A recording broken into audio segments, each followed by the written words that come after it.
होली नसकिँदै रौतहटमा घटे सोच्नै नसकिने घटना पुरै गाउँ नै शोकमा डुबेको छ। दर्शक सेवाले पछिल्लो समयको नयाँ अपडेट समाचार ल्याएर तपाईँहरूमाझ उपस्थित भइसकेका छौँ। यस समाचारलाई अन्तिमसम्म हेर्नुहोला, साथै सम्पूर्ण नेपाली माझ पुर्याउन सक्दो शेयर गरी सबै सामु पुर्याउनुहोला। यदि हाम्रो च्यानललाई अहिलेसम्म सब्स्क्राइब गर्नुभएको छैन भने सब्स्क्राइब गरेर सपोर्ट गर्न नबिर्सनुहोला। आउनुसम्म पुरा समाचारतर्फ लागौँ। रौतहट स्थित चन्द्र निगाहपुर गौर सडक अन्तर्गत हरसाहा चौकमा स्कर्पियो पिकअप गाडीको टक्करबाट दुईजना युवकको ज्यान गएको छ। ठक्करबाट एकजना नेपाल प्रहरीका असै र एक जवान घाइते भएका छन्। चन्द्र निगाहपुरबाट घरतर्फ गइरहेको 17 चर 6163 नम्बरको स्कर्पियो पिकअपले गई राति 8:30 बजे हरसाहा चोकमा ठक्कर दिँदा दुईजना पैदल यात्रुको मृत्यु भएको हो। मृत्यु हुनेमा वृन्दावन नगरपालिका 6 स्थानीय हरसाहा गाउँका वर्ष 35 का जितेन्द्र पटेल र सोही ठाउँका 28 वर्षीय हरिकुमार ठाकुर रहेको इलाका प्रहरी कार्यालय गरु डाँडाका प्रमुख डीएसपी श्रीराम भण्डारीले जानकारी दिए। यसै गरी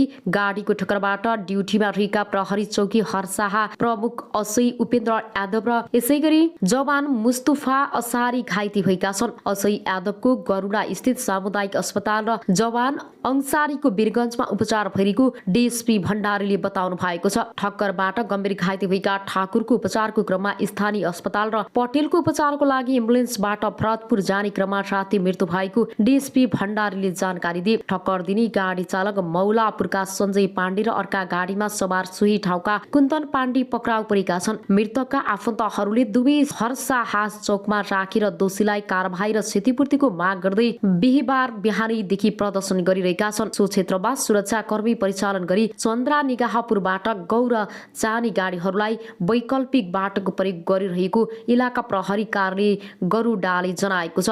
दुर्घटनाको कारणबारे अनुसन्धान भइरहेको प्रहरीले जनाएको छ। यसैबीच केही स्थानीयले उक्त घटनामा एमाले केन्द्रीय सदस्य तथा निवर्तमान सांसद कुन्दन कुशराहाको नाम जोडेर सामाजिक सञ्जालमा राखेपछि कुशराहाले आपत्ति जनाउँदै जथाभावी चरित्र हत्या गर्नेलाई कारबाहीको दायरामा ल्याउन स्थानीय प्रशासनसँग माग गर्नु भएको छ। अब आउनुहोस् अर्को समाचारतर्फ लागौँ। सिन्धुलीमा जन्ती बोकेको टिप्पर दुर्घटना 2 जनाको मृत्यु र 24 जना घाइते भएका छन्। सिन्धुलीको दुधौली नगरपालिका 5 ठाकुर खोलामा आइतबार साँझ जन्ती सवार टिप्पर अनियन्त्रित भएर पल्टिँदा 2 जनाको मृत्यु भएको छ। दुर्घटनामा 24 जना घाइते भएका छन् भने घाइते मध्ये 4 जनाको अवस्था गम्भीर रहेको प्रहरीले जनाएको छ। आइतबार साँझ 8 बजे बाँडी गाउँबाट कटारीतर्फ जाँदै गरेको ना 3 खर 47 नम्बरको टिप्पर अनियन्त्रित भई सडकमा पल्टेको थियो। गम्भीर घाइते भएका टिप्पर सवार उदयपुरको कटारी नगरपालिका 2 का 19 वर्षीय दिपेन्द्र कुमार र 24 वर्षीय अजय कुमारको उपचारका क्रममा जिल्ला अस्पताल सिन्धुलीमा मृत्यु भएको हो। गम्भीर घाइते 4 जनालाई थप उपचारका लागि काठमाडौँ पठाएको छ। अन्य घाइतेहरूको विराटनगर, कटारी र सिन्धुलीका विभिन्न अस्पतालमा उपचार भइरहेको छ। टिप्पर चालकलाई जिल्ला प्रहरी कार्यालय सिन्धुलीले नियन्त्रणमा लिएको छ र बेहुली भने अर्कै गाडीमा सवार रहेको खुलेको छ।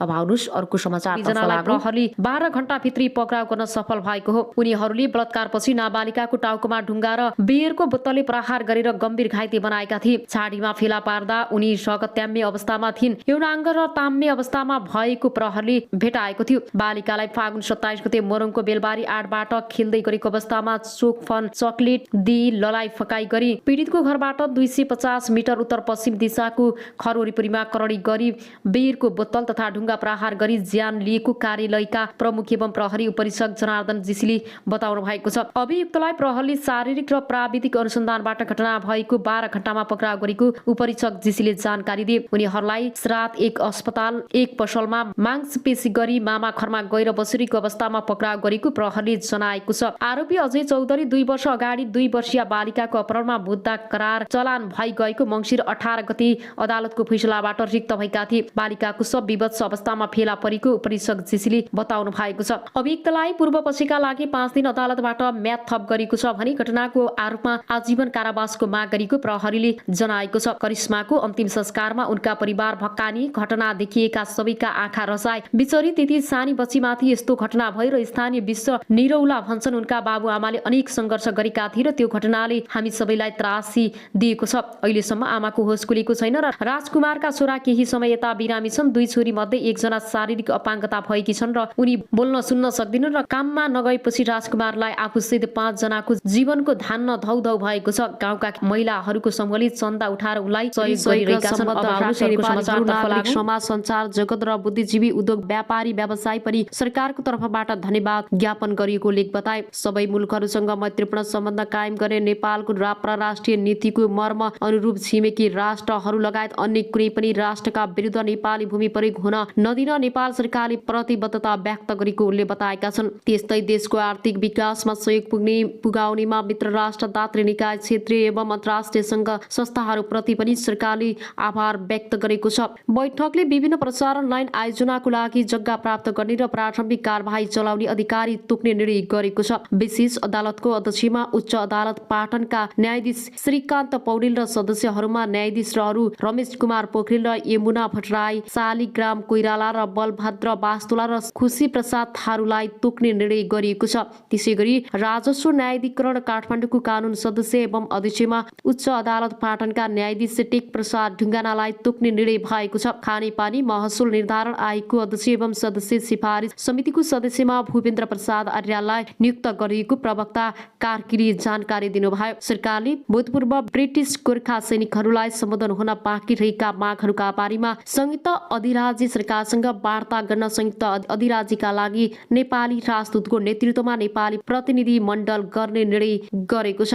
अब आउनुहोस् अर्को समाचारतर्फ लागौँ। अमेरिकाबाट जहाज चढेर नेपाल आइपुगी 7वटा साँढे। अमेरिकाको सिकुबाट प्लेन चढाएर ल्याएको 7वटा साँढे 3 दिनको हवाई यात्रापछि शुक्रबार काठमाडौँ आइपुगेका छन्। गाईको नस्ल सुधार तथा दूध विकासका लागि कृषि तथा पशुपक्षी विकास मन्त्रालयले खरिद गरेको 7वटा साँढे नेपाल आइपुगेका हुन्। 23 फेब्रुअरी अर्थात् 11 फागुनमा अमेरिकाको सिकागोबाट हिँडाइएको उक्त साँढेहरू कतारको राजधानी दोहा, भारतको राजधानी नयाँ दिल्ली विमानस्थल हुँदै 3 दिनको जहाज यात्रामा काठमाडौँ अन्तर्राष्ट्रिय विमानस्थल आइपुगेको मन्त्रालयले अन्तर्गतको नेपाल लाइभ स्टार सेक्टर र नोभेम्बर आयोजनाले जनाएको छ। भारतको नयाँ दिल्लीसम्म कतार एयरवेजमा ल्याइएका साँढेहरू त्यसबाट भने नेपाल एयरलाइन्सको जहाजमा चढेका थिए। नेपाल ल्याएका साँढेहरू मध्ये 2वटा शक्ति 100% शुद्ध होलिस्टन जातका हुन् भने 5वटा 100% शुद्ध जर्सी जातको भएको आयोजनाका अनुगमन तथा मूल्याङ्कन अधिकृत डाक्टर केशव भट्टले जानकारी दिए। शुक्रबार आइपुगेको साँढेहरू अहिले काठमाडौँमै आइसोलेसनमा राखेको र केही दिनमा पोखरामा रहेको बिर्री उत्पादन केन्द्रमा पठाइनेछ। कृत्रिम गर्भधान मार्फत नस्ल सुधार र दूध उत्पादन बढाउन 170 वर्षपछि स्केलमा पहिलो पटक 100% शुद्ध साँढेहरू नेपाल ल्याएका छौँ।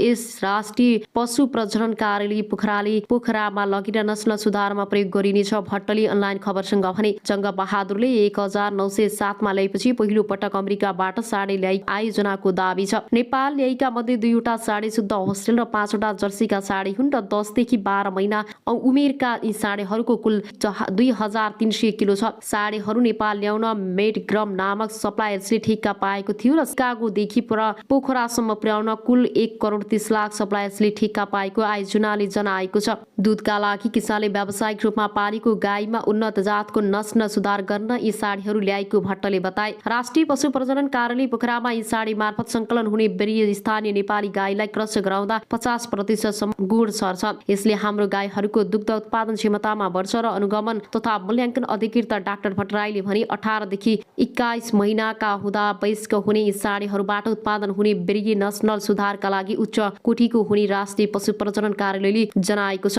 अब आउनुहोस् अर्को समाचारतर्फ लागौँ। 2वटा मोर्चाको आकस्मिक बैठक। नेपाल कम्युनिस्ट पार्टीको केन्द्रीय कार्यालय बन्द गर काठमाडौँ बस्यो र नेपालका क्रान्तिकारी देशभक्त प्रगतिशील राजनीतिक शक्ति र नेपाली जनताको राष्ट्रिय रूपमा अस्वीकृत विरोध र देशव्यापी सङ्घर्ष गर्दा गर्दै पनि देउवा सरकारले रातारात एमसिसी कन्फ्याक्ट पारित गर्न मूर्खता गरिरहेको छ। विज्ञप्तिमा यस्तो छ, राष्ट्रका विरुद्ध घोषणा गरेको बन्द कार्यक्रमलाई पुरै तागतका साथ सफल पार्न देशभक्त वामपन्थी प्रगतिशील सच्चा लोकतन्त्रवादी लगायत आम जनसमुदायमा अनुरोध गरिएको छ। यसका विरुद्ध राष्ट्रिय रूपमा प्रतिवाद सङ्घर्ष सञ्चालन गर्नु देशभक्त नेपाली जनताको कर्तव्य हुन पुगेकाले विषयको यही संवेदनशीलतालाई दृष्टिगत गरी हामी 6 कम्युनिस्ट पार्टी र 2 मोर्चाले तत्कालीन जनसङ्घर्षको कार्यक्रम घोषणा गरेका छौँ। यसलाई पुरै लगातार तागतका साथ सफल पार्न देशभक्त वामपन्थी प्रगतिशील र सच्चा लोकतन्त्रवादीहरू लगायत आम जनसमुदायमा विनम्र अनुरोध गर्दछौँ। साथै आज एमसिसीको विरोधमा आन्दोलनमा घाइते सम्पूर्ण देशभक्त योगदानहरूको स्वास्थ्य लाभको कामना गर्दछौँ। विज्ञप्तिमा भनिएको छ, नेपाल बन्दको घोषणासहित संयुक्त प्रेस विज्ञप्ति जारी गर्नेहरूमा नेकपा महासचिव विप्लव, नेकपा नौ क्रान्तिकारी माओवादीका महासचिव मोहन वैद्य,